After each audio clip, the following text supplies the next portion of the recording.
Thank you for joining us in Finding God in Video Games. In today's Rewind, we're taking a look back at, honestly, the whole Pokemon franchise, but a few of the games in particular. But I want to imagine this first of all. This is a video game pitch that at some point had to have happened. Somebody sat in a room and said, let's gather together some innocent, wide-eyed, unaccompanied children with no prior history of self-defense, and let's have them explore a dangerous wilderness full of untamed monsters. Now, someone in that room said, well, but what would be the reason for them to do that? Well, with the intentions of having them capture and imprison said monsters in tiny, round, ball-shaped cages, until they can make them fight for supremacy in an arena full of shouting fans. I mean, that part was obvious.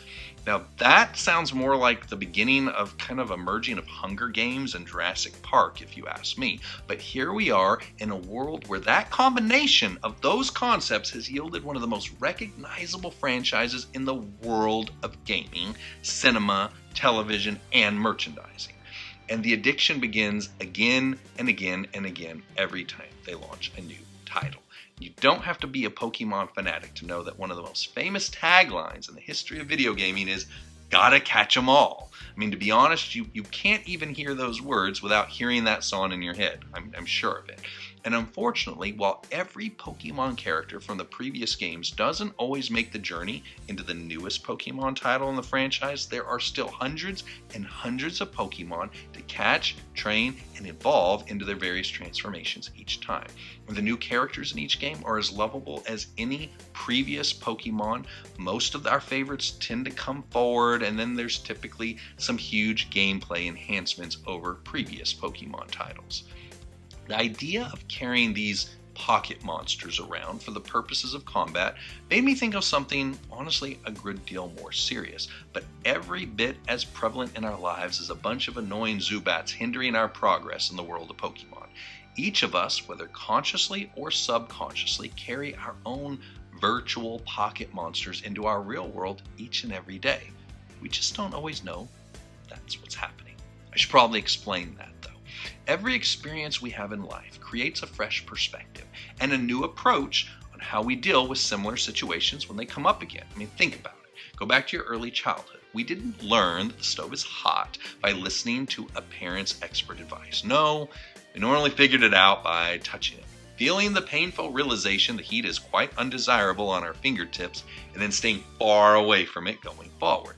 The first time we fell off a bike without any kind of pads or helmet, probably quickly recognized the need for protection that we probably didn't really understand before. Learning in life is often accompanied by pain, demonstrating the danger of failing to be more cautious the next time that we're in a similar circumstance.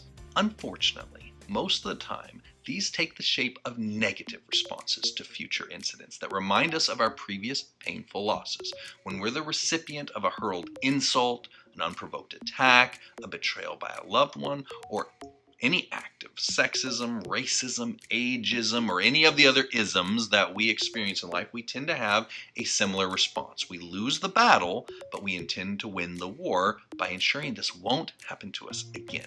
We capture this little hurt pocket in a ball, and we feed this little pocket monster, train it to defend us, and then release it into battle the next time that we're confronted with a similar situation that even feels remotely like the pain that we experienced long ago, because this time we're prepared.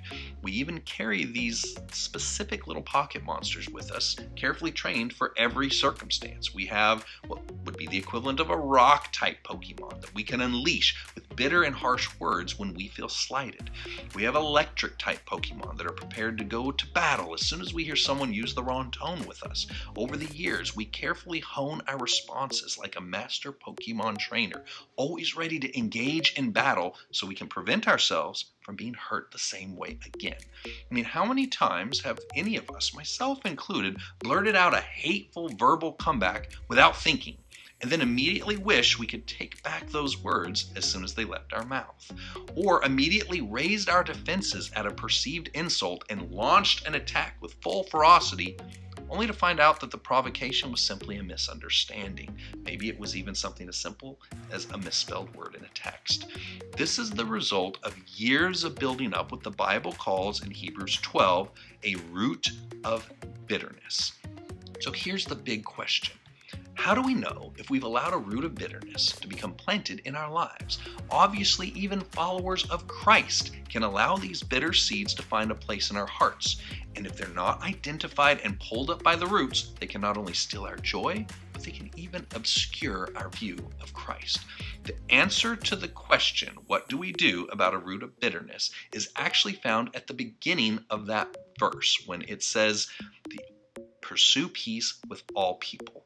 The opposite of a root of bitterness is peace with all people. Now you might ask, well, which people do you mean by all people? Well, I'm fond of looking into the original Greek anytime I need clarification on the meaning of a word.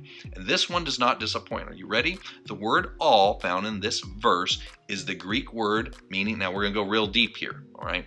I did a lot of research. So the Greek word here, what it actually means is, it means all. All means all. It's exactly what you think it means. So what do? We've spent years protecting ourselves from further harm by nursing these grudges, building these walls, and training these Pokémon to defend us.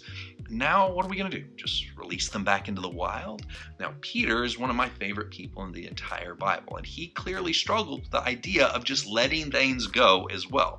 And when he asked Jesus how to forgive and relinquish his right to self-defense, Jesus had a simple lesson to share about the importance of letting these pocket monsters go. In Matthew 18:21-35, Peter came to the Lord and said, "How often shall my brother sin against me and I forgive him? Up to 7 times?"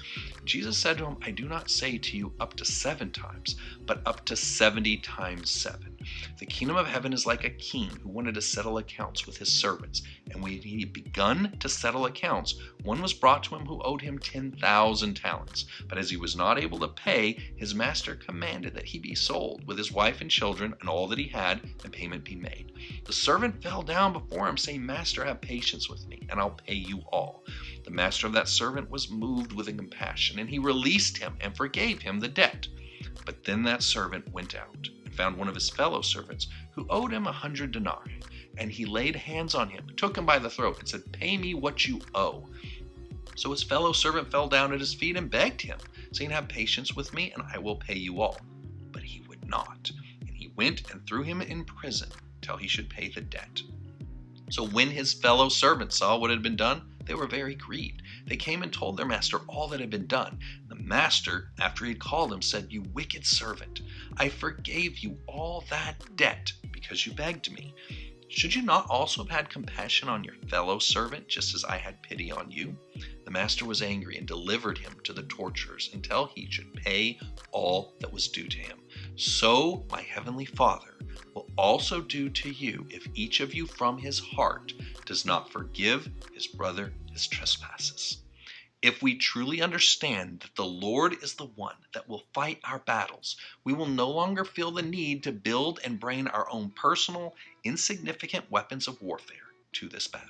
He is the one that will hold a fair reckoning for each of us, but we will only be forgiven in the measure that we forgive others, not for their sake, but for ours. We struggle under the burden of carrying hundreds of pocket monsters around with us each and every day, prepared to do battle on our behalf under the correct stimulus. But Jesus has offered us a better way, the way to have true peace regardless of how we've been hurt in the past, not by building a war chest to face future battles more successfully, but by understanding the exact same grace that has freed us from our debts and giving that to others who have hurt us.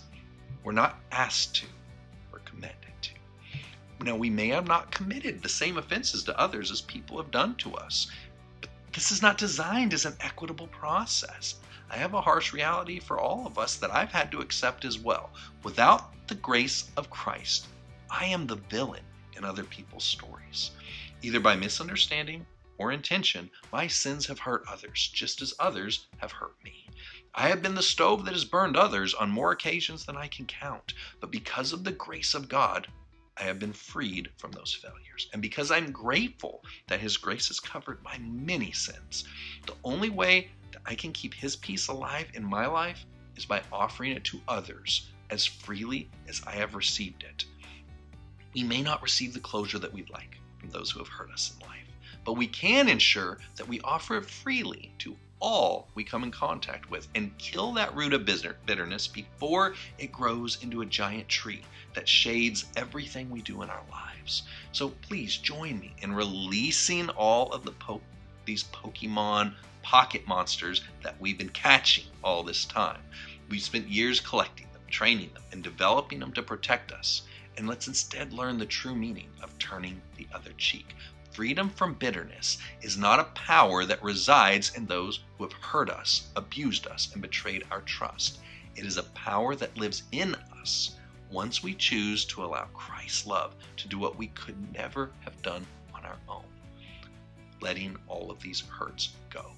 Forgiveness is the gift that only we can give, and it's a gift that's actually for us. So rather than go and catch them all, I'm going to ask you to go